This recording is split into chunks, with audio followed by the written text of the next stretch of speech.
नमस्कार सबैजनामा तपाईहरु हेर्दै हुनुहुन्छ मेरो गुरुकुल युट्युब च्यानल। आज पनि म तपाईहरुको सामु एउटा छोटो मिठो भ्लग लिएर आइसकेको छु।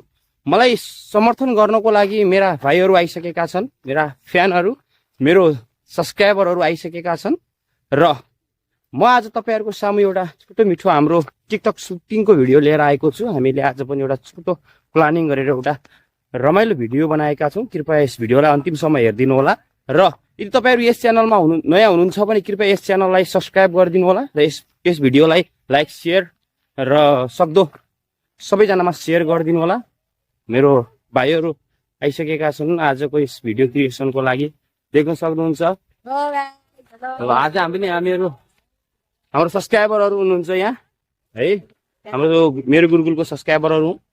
आज पनि हामी एउटा छोटो मिठो भिडियोको लागि एउटा राम्रो एउटा लोकेसनमा गइरहेका छौं। एउटा आजको हाम्रो टिकटक सुटिङ रहेको छ। हाम्रो एउटा छोटो मिठो आज भिडियो रहनेछ, कृपया हाम्रो अन्तिमसम्म रहिदिनु होला। यो देखिरहेको ठूलो ग्राउन्ड चाहिँ फुटबल ग्राउन्ड हो, जसमा हामीहरु साँझपख फुटबल प्र्याक्टिस गर्ने गर्छौं। अनि यो साइडमा देखिएको ठूलो जंगल चाहिँ बर्दिया राष्ट्रिय निकुञ्ज हो, जसमा अहिले बाघको संख्या धेरै बढेको छ।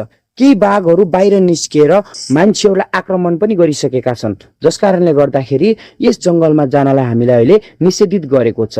अहिले यो जंगललाई घेरेको बारको छेउछेउबाट हामीहरु हिँडिरहेका छौं, तर पनि मनमा डर के लागिरहेको छ भने कतैबाट बाघले आएर आक्रमण गर्छ कि भन्ने डराइ हामीहरु अगाडि बढिरहेका छौं। पानी परेर बाटो एकदमै खत्तम भएको थियो।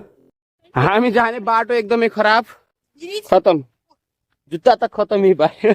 आउँदैछ नि केटाहरु, एकदमै खत्तम बाटो छ। बादल एकदमै सफा र क्लियर छ, पानी पर्ने कुनै सम्भावना देखिएको छैन। वरिपरि गाई भैँसीहरु चरिरहेका छन्।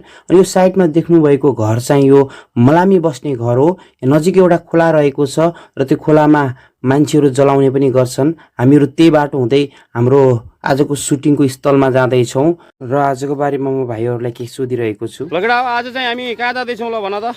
आज हाम्रो आज टिकटक सुटिङ हो। आज हाम्रो टिकटक सुटिङ। अब हामी चाहिँ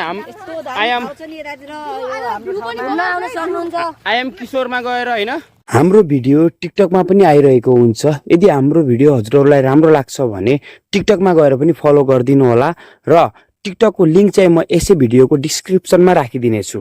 अब चाहिँ हामीहरु अघि नै हजुरहरुलाई भनेको खोला तरिरहेका छौं। खोलामा त्यति धेरै पानी छैन, त्यही भएर हामीलाई खोला तर्न त्यति गाह्रो भएन र खोला देख्न बित्तिकै मैले भाइहरु खै नाच त भनेको भाइहरु नाच्न थालिहाले।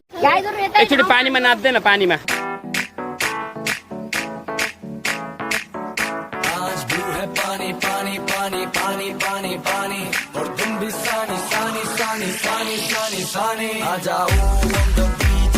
त्यसपछि हामीहरु सकी नसकी खोलाको ढिक चढिरहेका थियौं।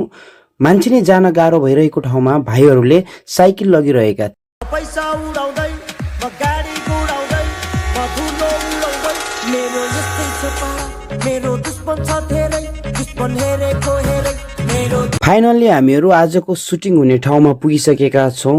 आजको लोकेसन एकदमै सुन्दर र चारैतिर हरियाली रहेको छ।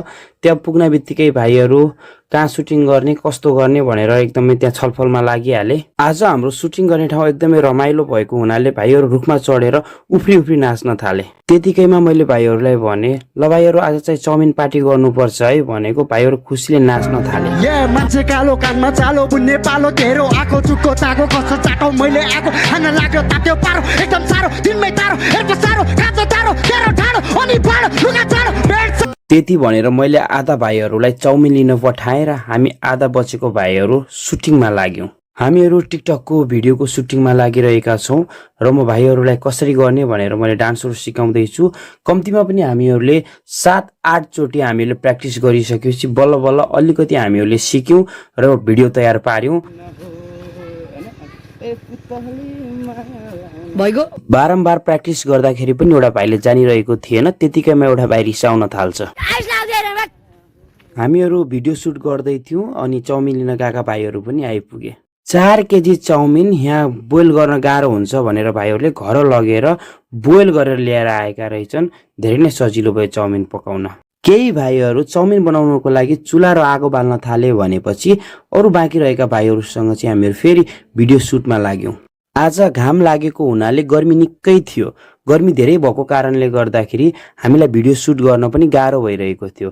घामको प्रकाशले गर्दाखेरि कति बेला अनुहार उज्यालो आउँथ्यो भने कति बेला कालो आउँथ्यो। हामीलाई एउटै भिडियो लिनको लागि पनि 5-6 चोटि हामीले क्लिप खिच्नु पर्यो र प्र्याक्टिस गर्नु पर्यो। यता भाइहरू सकि नसकी घाममा पसिना बगाएर चाउमिन बनाउँदै थिए। भाँडा सानो र चाउमिन धेरै भएको कारणले गर्दाखेरि चाउमिन एकैचोटि नपाकेर थोरै गरेर चाउमिन पकाउँदै थिए। चाउमिन हेर्दाखेरि त खाउँ खाउँ लाग्दो थियो, तर अब मिठो छ कि छैन भन्ने कुरा त अब खाइसकेपछि मात्रै थाहा हुन्थ्यो। चाउमिन पुरा नपाकेको हुनाले हामीहरूले अहिले नै खान सुरु गरेनौँ र भाइहरू अझ पकाउँदै थिए, त्यही भएर हामीहरू फेरि पनि भिडियो सुटतिरै लाग्यौँ।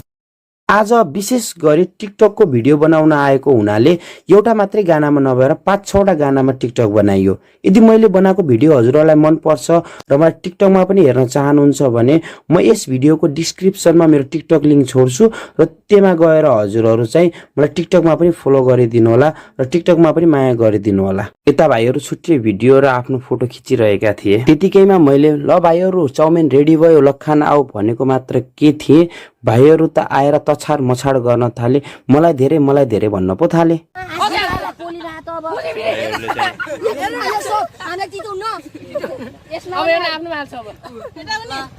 ए भाइयो राम्रोसँग हालेर खाऊ है।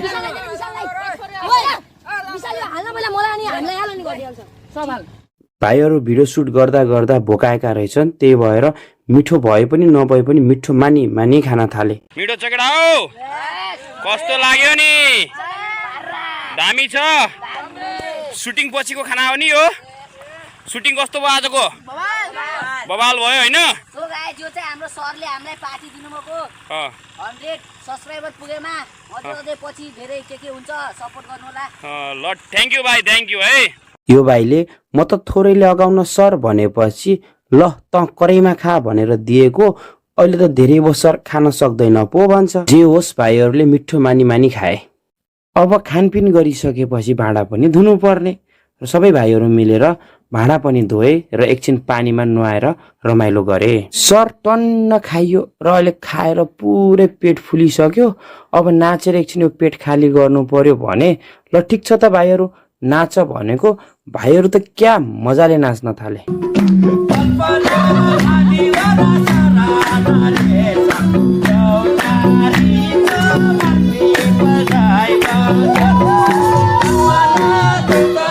फाइनली आजको हाम्रो सुटिङ पनि सकिएको छ र हामीहरूको आजको खानपिन पनि सकिएको छ र सम्पूर्ण केटाहरूसँगै म पनि अब घरतिर लागेँ। फेरि भेटौँला अर्को भिडियोमा। यदि हजुरहरू यस च्यानलमा नयाँ हुनुहुन्छ भने कृपया यस च्यानललाई सब्स्क्राइब गरिदिनु होला र यो भिडियोलाई सक्दो सेयर र लाइक गरिदिनु होला। फेरि भेटौँला अर्को भिडियोमा। By by.